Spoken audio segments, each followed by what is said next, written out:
You sound like you're feeling well. Today, anyways. Oh, that's good news. I have your book, Forbidden Archaeology, and I ordered your scientific paper, I guess, that you call My Science and My Religion. And Yeah, that, that's a collection of 24 papers that I've given at mainstream scientific conferences about forbidden archaeology and other topics related to tell us that humans like us have existed since the very beginning of the history of life on Earth. Hmm.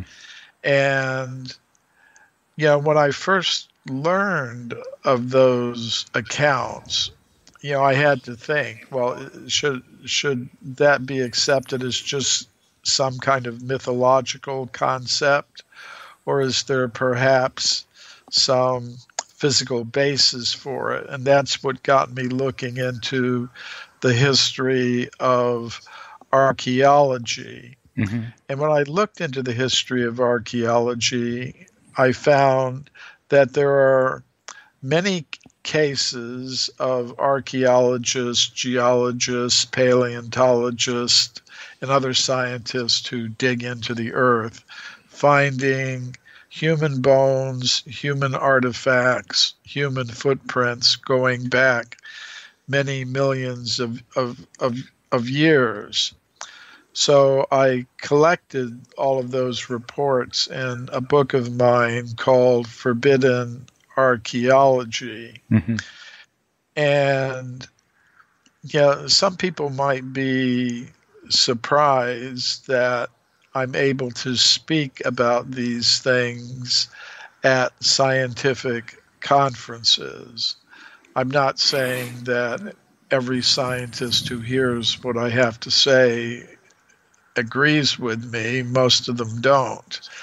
But it is a fact that I'm able to present things of this type at these mainstream scientific conferences, meetings of the World Archaeological Congress, meetings of the European Association of Archaeologists.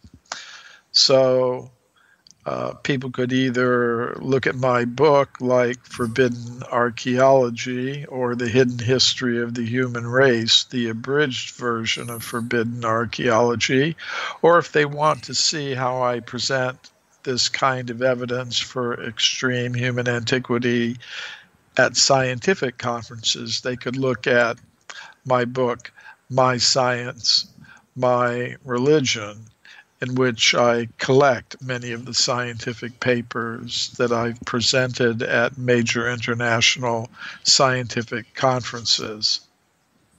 And why do scientists disagree with you? It seems to me that you're mostly just presenting facts.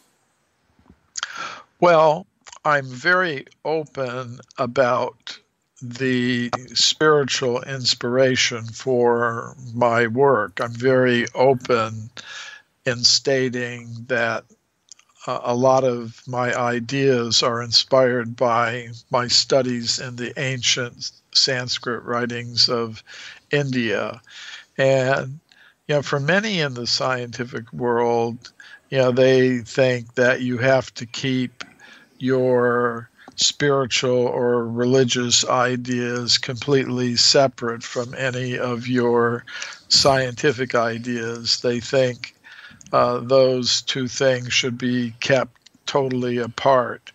I don't necessarily agree with that idea. I think it is proper to say what one's underlying beliefs really are, whether they're atheistic or materialistic or perhaps inspired by some religious or theological concepts. I would agree that in the world of science, one should be prepared to justify one's beliefs or convictions with evidence of the scientific type. So basically, that's what I've been able to do. I acknowledge there is some spiritual background to my ideas, but I'm prepared to justify those ideas in the world of science with scientific evidence. So, of course, this evidence contradicts what many scientists now believe in terms of their concepts of the history of human life. I don't deny that, but sometimes even in the world of science, an idea has to start on a small scale. It seems to me that science and spirituality are really two sides of the same coin. Well, I would say that also. I look at myself as being neither a scientist nor a religionist, but a person looking for the truth. And I'm prepared to accept truth wherever I encounter it, be it in terms of scientific evidence or ideas that come from a more spiritual source. Sometimes truth has a kind of shock factor associated with it, don't you think? Absolutely. And that is one of the things that inspired me as I was getting involved in the kind of research that I do. Yeah, when I first encountered the descriptions in the ancient Sanskrit writings of India of humans existing in the very, very distant past, going back many millions of years, I was inspired to start looking into the history of archaeology, because if you look in the current textbooks of archaeology and anthropology, you don't see any evidence for extreme human antiquity. You only see the discoveries that are consistent with the dominant paradigm in science today about human origins, namely the Darwinian evolutionary paradigm, which posits that humans like us evolved from more primitive ape-like ancestors fairly recently in the Earth's long geological history. Most scientists today would say that the first humans like us came into existence less than 200,000 years ago. But I thought, well, let me look beyond the textbooks. Let me look at the original scientific reports and see what's actually there. And I thought, maybe I'll do a few days research, 8 days of research, and maybe I'll find a couple of interesting things. But as you say, the truth sometimes has a shock factor to it. When I started actually looking into the original scientific reports, by scientists from the time of Darwin up to the present, I was genuinely shocked to find that there were many cases of scientists reporting finding human bones, human artifacts, and human footprints going back many millions of years. So my 8 days of research turned into 8 weeks. The 8 weeks turned into 8 months, and the 8 months turned into 8 years of research, because one case led to another, and then another, and then another, until finally I had enough evidence to fill up a 900-page book. forbidden archaeology. So that to me was shocking, because I didn't, although I thought I should look, I really wasn't expecting to find as much evidence that I did. So yes, there is a kind of shock factor to truth when you come upon it. Yes, indeed, I agree with that. A lot of the interesting stories that you tell about the Sanskrit writings, talking about flying cities and people from higher levels of reality and extraterrestrials, I find that extremely fascinating. And you've talked to us about a guy named King Shalva. Could you tell us about him again? Well, you're right. The ancient Sanskrit writings of India speak about a lot of very interesting things. And one thing they tell us about is flying craft, spaceships that were used by human civilizations on this planet and other planets in the universe long ago. Sometimes these accounts go back thousands of years or even millions of years. One of the ones that goes back about 5,000 years happens to be about a king named Shalva on this Earth planet. He lived about 5,000 years ago.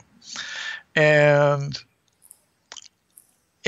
on this planet and on other planets in the universe, there have always been two basic kinds of rulers or populations. Those, you could say, that were more on the side of darkness, and those who are more on the side of light. I mean, ultimately, according to the ancient Sanskrit writings of India, we're all beings of pure consciousness. None of us are originally from the world of matter. We're now in kind of an alternative reality system for conscious selves that aren't fit to exist on that higher level of reality. So among the conscious selves on this level of reality, there's one group that's trying to get more and more deeply involved in trying to dominate, control, and exploit the resources of matter for selfish purposes and competition with each other.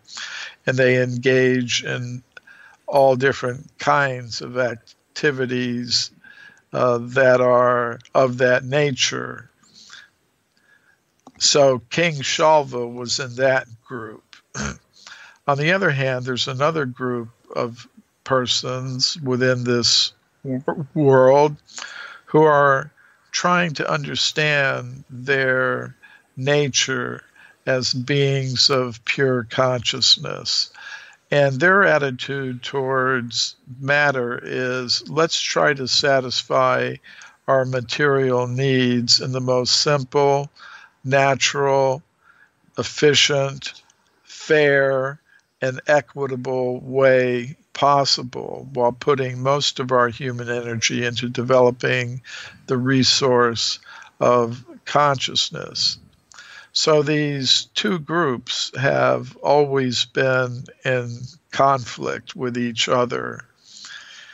We can see in the world today, there are groups that are trying to increase conflict, exploitation, and then there are groups that are trying to move in another direction. So King Shalva was in this dark group, and he wanted weapons to help him in his efforts.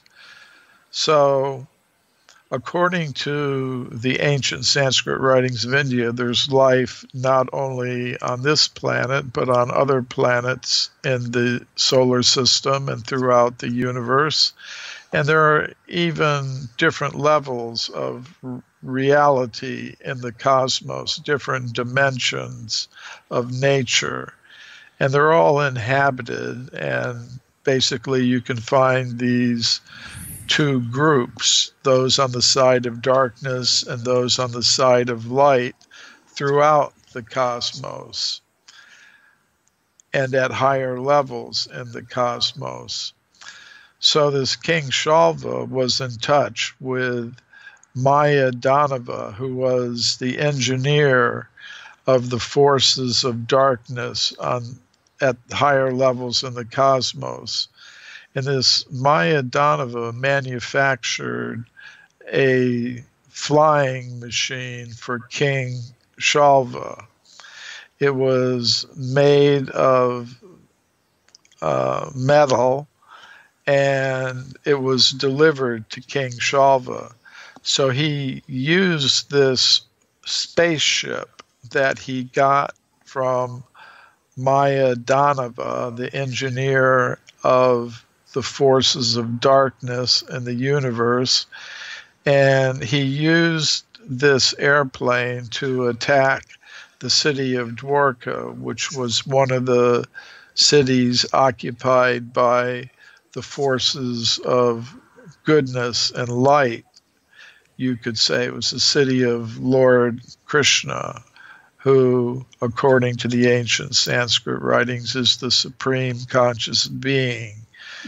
So King Shalva used this spaceship to attack the city of Dwarka, and there are elaborate descriptions of this spaceship in the Bhagavat Purana, or Srimad Bhagavatam, as it's sometimes called. It's one of the historical writings of ancient India. And there are very elaborate descriptions of this spacecraft. It's said that Shalva used energy beam weapons, which were like thunderbolts, to attack the city of Dwarka. He was using it to set fires in the city and destroy the opposing forces. And it said that this spaceship that he had would appear in several places at once. In other words, duplicate images of it would appear in different places simultaneously, so that the defenders of the city of Dwarka who were trying to shoot it down couldn't do it.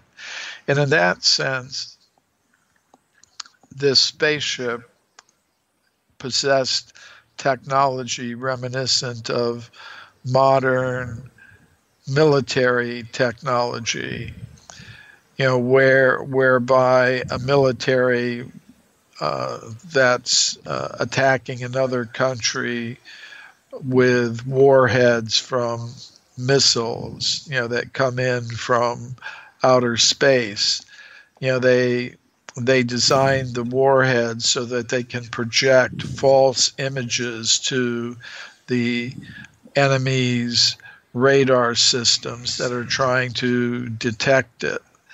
So the spaceship of King Shalva had this ability to appear in many different places simultaneously and confuse the defenders who were trying to shoot it down. And it's also stated that this spacecraft was able to move in all different directions by the power of mind. And again, this is something that's reminiscent of modern military technology. Today's jet fighter aircraft move at such high speeds that it becomes very difficult to control them in battle situations simply by hand. So our military and other militaries around the world have developed technologies whereby a pilot can control the aircraft, the high-speed jet aircraft, mentally or by eye movements that are detected by, computer. So it was, it's very interesting to find descriptions of these kinds of things in ancient writings going back thousands of years. So eventually it was shot down, this spacecraft, but it's just one of the many descriptions of flying craft and spaceships that are found in the ancient Sanskrit writings of India. Do the people of India take these Sanskrit writings as history or myth or a mixture of the two, or how do they look at it? Well, one thing we have to consider is that for many centuries, India was controlled by the British. It was part of their empire. Mm-hmm. They had come there originally just for trading, but eventually their military came as well, and they made India into a colony in the British Empire. And as part of that, they established an education system which is still operating today.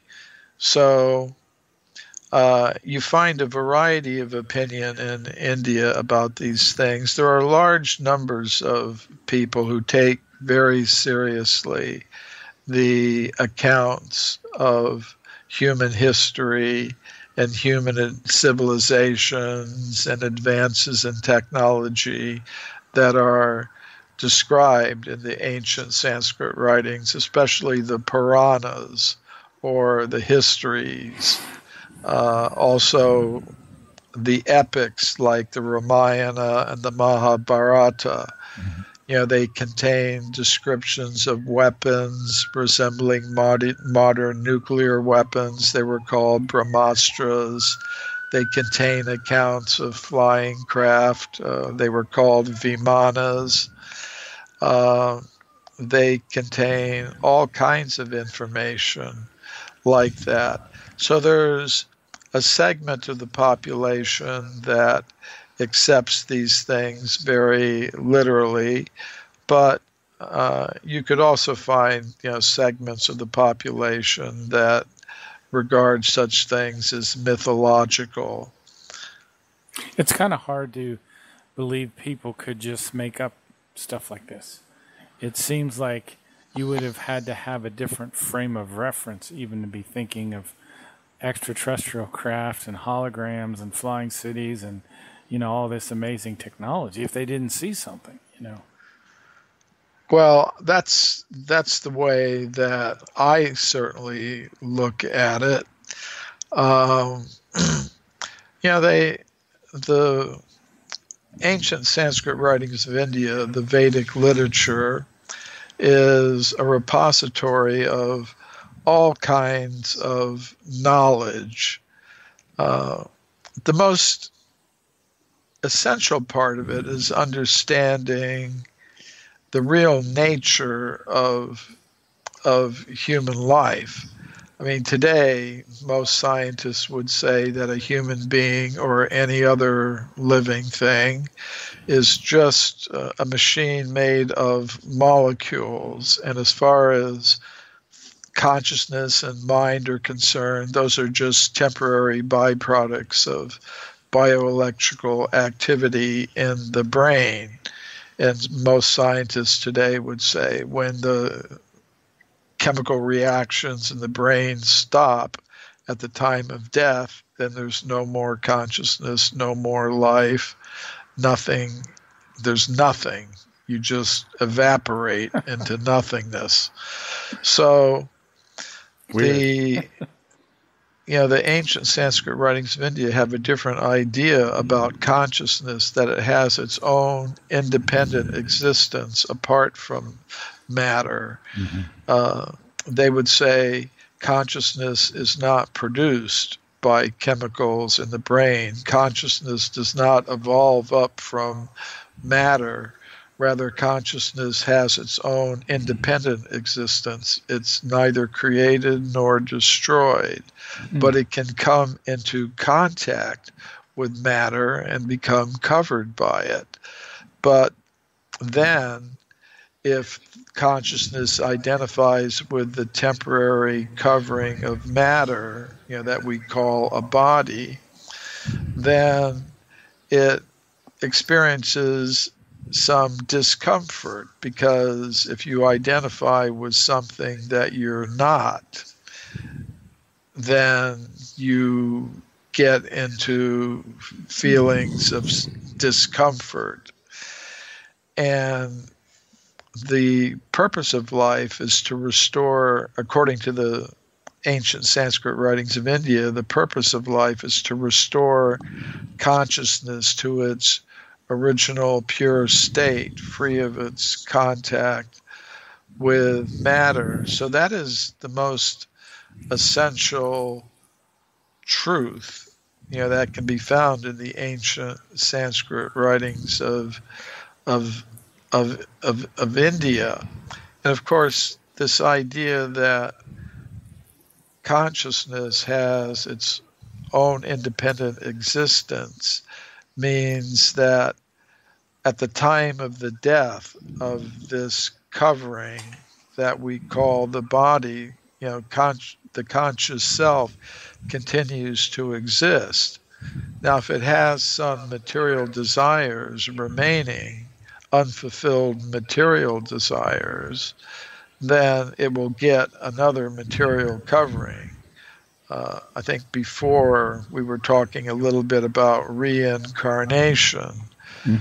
So the conscious self, if it retains material desires, will continue to reincarnate on this level of reality, lifetime after lifetime, until finally its material desires are exhausted and it can return to the eternal state of pure consciousness on a higher level of reality, and the cycle of reincarnation thus ends. So we're in the material world because we need to learn more before we move on to higher levels? Something like that. The original constitutional position of the conscious self is to exist on a higher level of reality that I call the level of pure consciousness. And in the ancient Sanskrit writings of India, it's called the world of Brahman, Brahman being a word for the spiritual essence. So on that higher level of reality, all conscious selves on that higher level of reality, all conscious selves exist in harmony with each other. They are all engaged cooperatively along with the source of all conscious beings. It's a level of reality dominated by the mood of loving harmony. But if a conscious self becomes egotistical, domineering, exploiting, selfish, it can no longer exist on that higher level of reality. There must be some alternative reality where it can act out its desires to exploit and dominate and control others for its own selfish purposes. And that's the level of reality that we currently inhabit.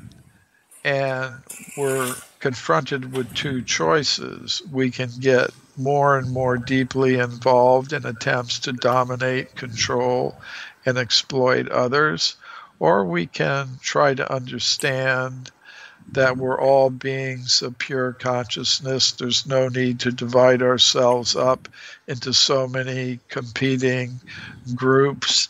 No need to try to dominate, control, and exploit each other in that way. We can learn how to satisfy our material needs in the most simple, natural, efficient, and fair way possible, while putting most of our human energy into developing that resource of consciousness and trying to elevate our consciousness back to the state where we can exist on that higher level of pure consciousness. You know what I just thought of? It. We need to get you to speak, to cover this topic and speak in front of like the U.S. Congress or the Bilderberger Group and change some of those people's orientations, I think, a little bit. Anyway. Well, maybe some of them are listening to this podcast, to this show. They might. You never know. That would be great. So is there no conflict at the highest levels of reality then? Not of the kind that we see acted out on this level of reality. I mean, you might have competition to see who can be the best at something. Sometimes you see that kind of thing acted out in sporting events, where maybe in a tennis match, there's conflict, you could say, in a tennis match. One tennis player is trying to defeat the other, but they play the game according to the rules, and at the end, they shake hands. Whoever won or lost that time, there'll be another game.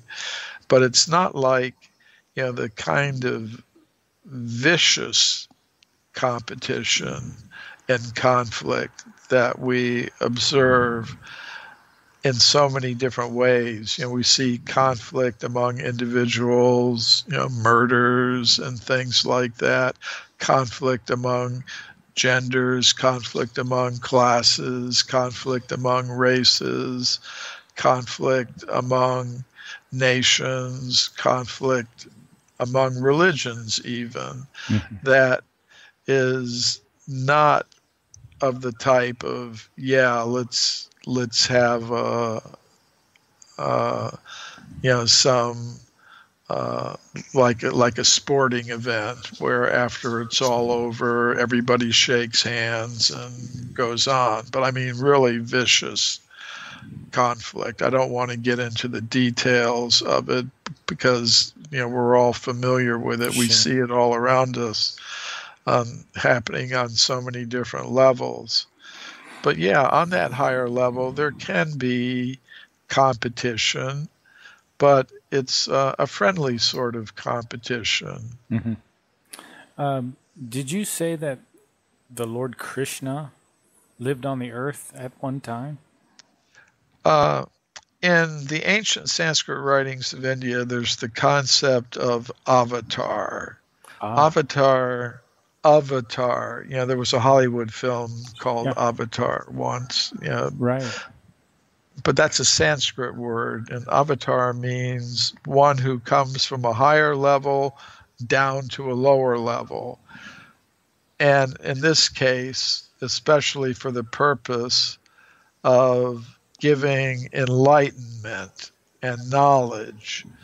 So, although the conscious selves come down to this level of reality, to the world of matter, the supreme conscious self will also come to remind them of their original nature and offer them the chance to revive that original nature and return to the level of pure consciousness.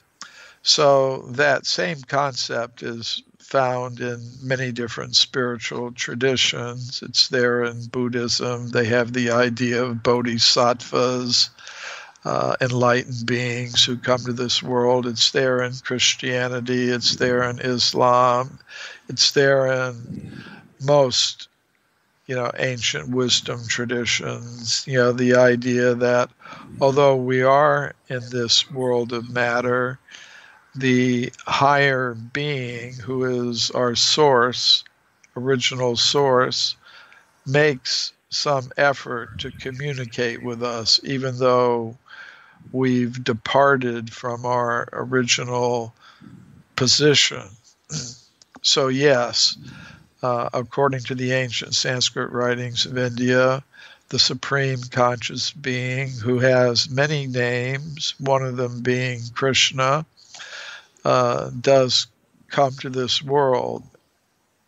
And that's when that manifestation of the supreme conscious being in this world is called avatar, meaning that although ultimately that supreme conscious being is completely transcendental to this world, completely beyond it, still to give knowledge and illumination, and out of compassion, the avatar manifest here. I don't know if this would be a correct thing to say, but is Krishna almost like the universal consciousness in a way? Yes. In this sense, when we look at ourselves, we see that we're conscious, we're individual, we're personal. I have my identity, I'm conscious, you have your identity, you're conscious. Mm-hmm. We could say the same for each of our listeners. We're conscious, we're individual, and we're personal. And to me, that suggests that our source is also conscious, individual, and personal.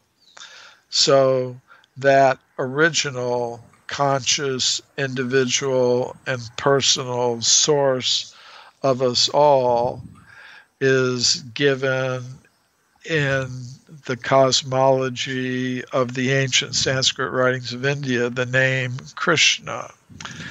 And so in that sense, yes, Krishna is the universal consciousness and we're part of it. But the difference is I'm conscious of what goes on in my head and my body.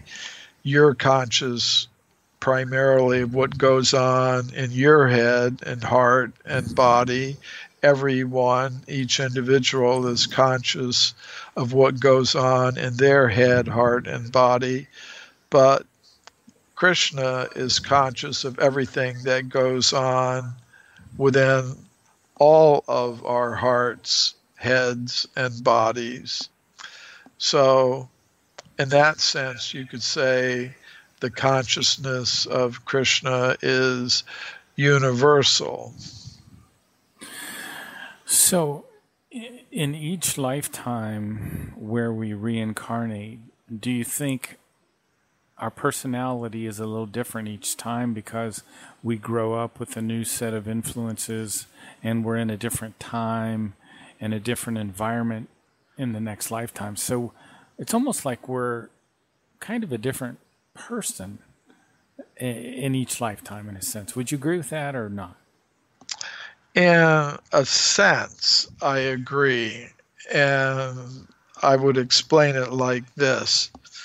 The goal of the whole process is to be 100% in the consciousness of one's original state. Now, when a conscious self enters the world of matter, it takes on different forms or bodies made of matter according to its level of awareness. So, say in one lifetime, one becomes 5% conscious of one's constitutional state. And then in the next incarnation, one will take up at that point at 5%, and maybe add another 5%, and in the next life another 5%. When it adds up to 100% after so many lifetimes, then the conscious self can get out of that cycle of birth and death, the cycle of reincarnation, and be situated on the platform of eternal consciousness. So yes, in one lifetime after another, we become different in the sense that we become more and more aware. In other words, there's a process of spiritual evolution. So in that sense, there's progress. Another way to look at it is in terms of like an actor. You know, an actor or actress has a personality apart from whatever roles it's playing, he or she is playing in particular films. And in particular films, you know, the actor or actress takes on many, many different roles, but really is the same person in a sense. You know, there's an original personality. Right. And of course, sometimes it becomes problematic for actors. You know, they become so absorbed in their roles that they forget who they really are originally in terms of their personality, and they have to go into analysis or psychotherapy to recover. Wow. Yeah. I wasn't aware of that. That's pretty interesting that someone can get so wrapped up in a role that they're playing that they can't even pull themselves away from it. Yeah. Yeah. So similarly, in the course of reincarnation, you know, we take on different roles, and in that sense, you could say, as you were hinting, you're a different person, but you have an original personality. And as I was saying, one can make progress in each reincarnation towards realizing what that original personality is. And that would be the goal of the whole thing, to understand that. Do the Vedic writings say that a person is recognizable from one incarnation to the next?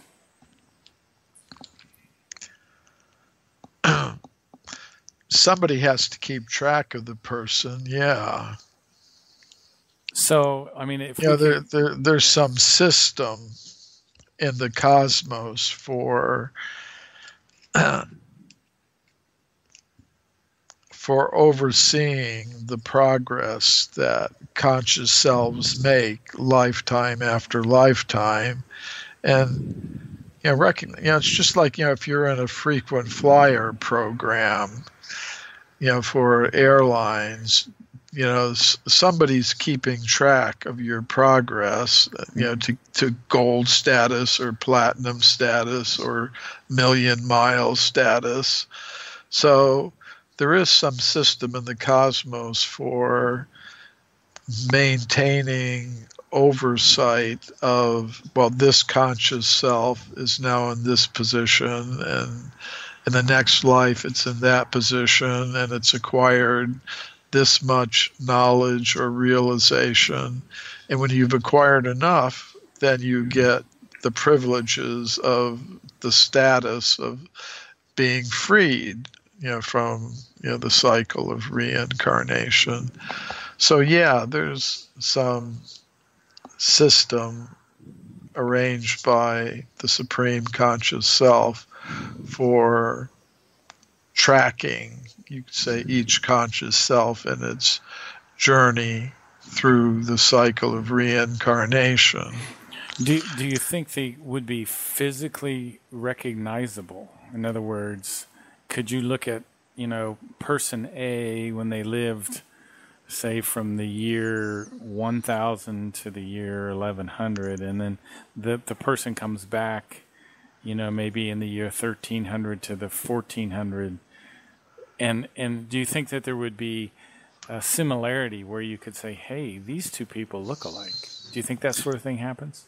Well, there are many cases where people feel some connection with each other, and that they've known each other from some other life.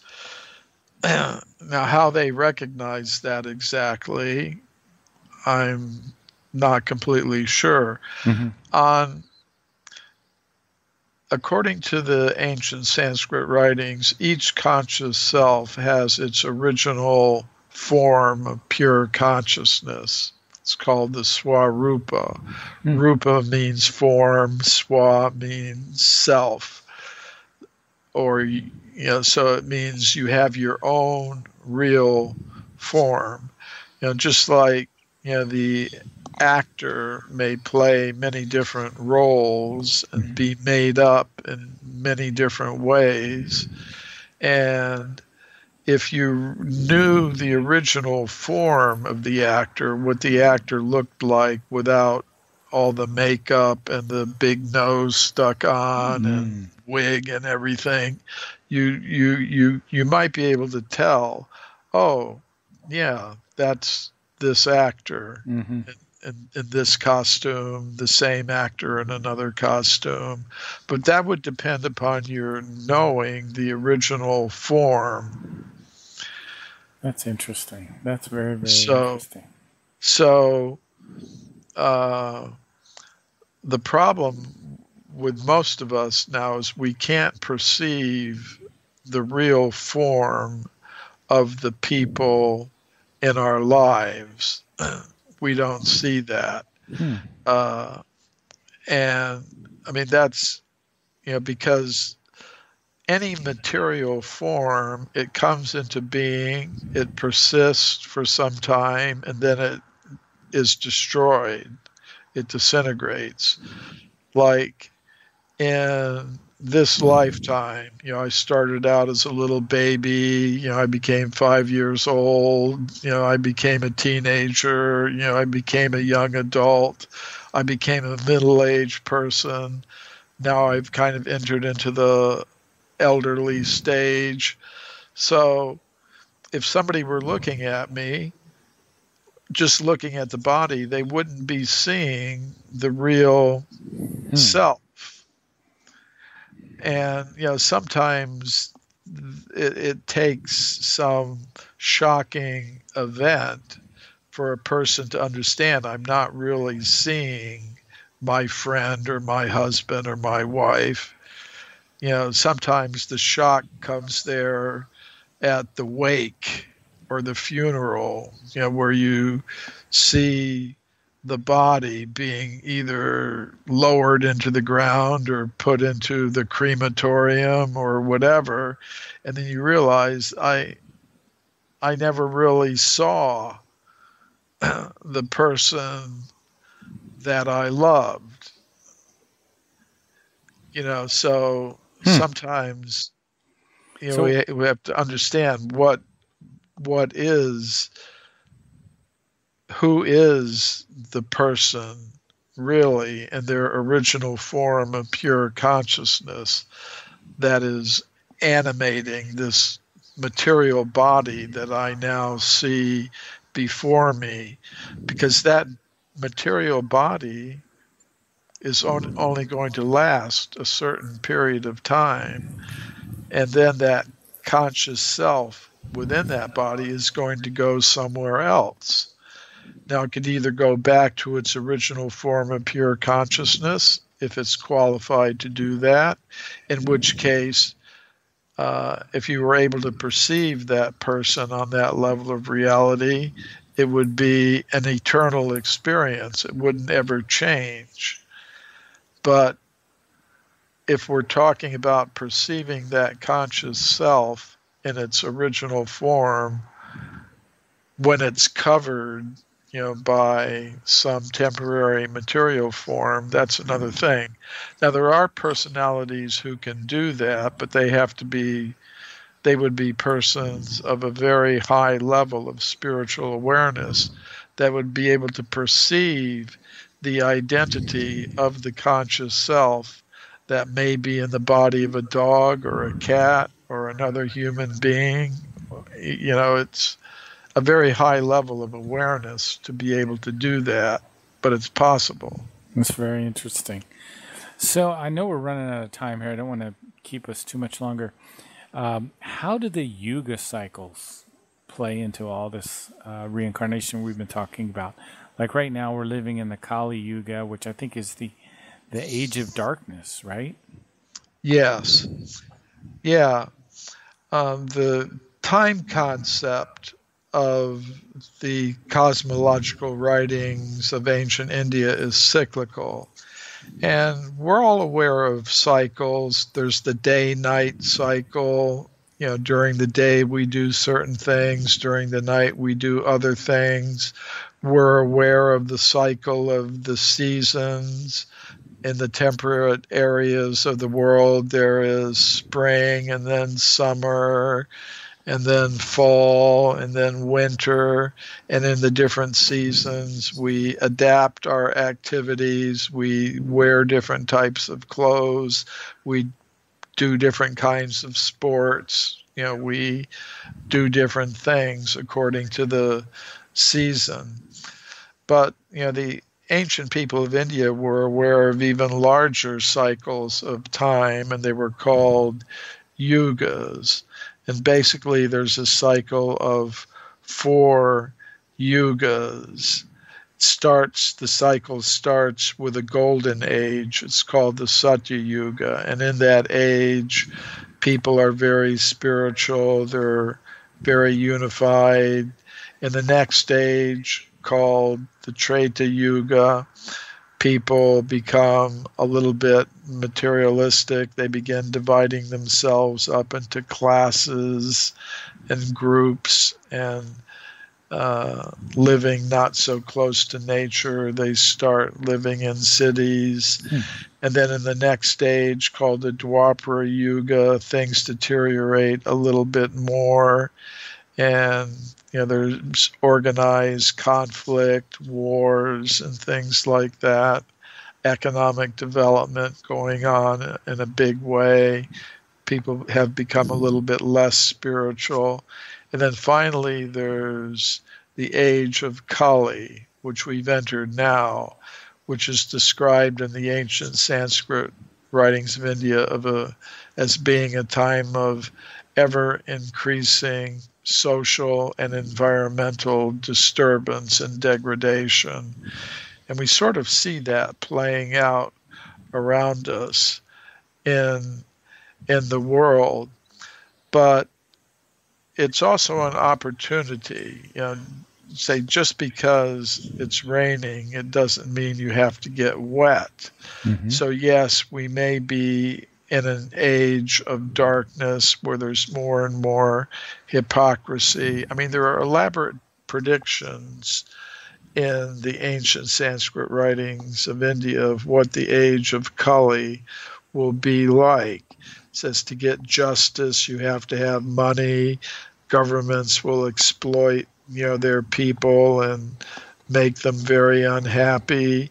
There are elaborate descriptions of what will happen, that the deserts will expand, the animals will become extinct and things like that. And it's all happening around us just as predicted.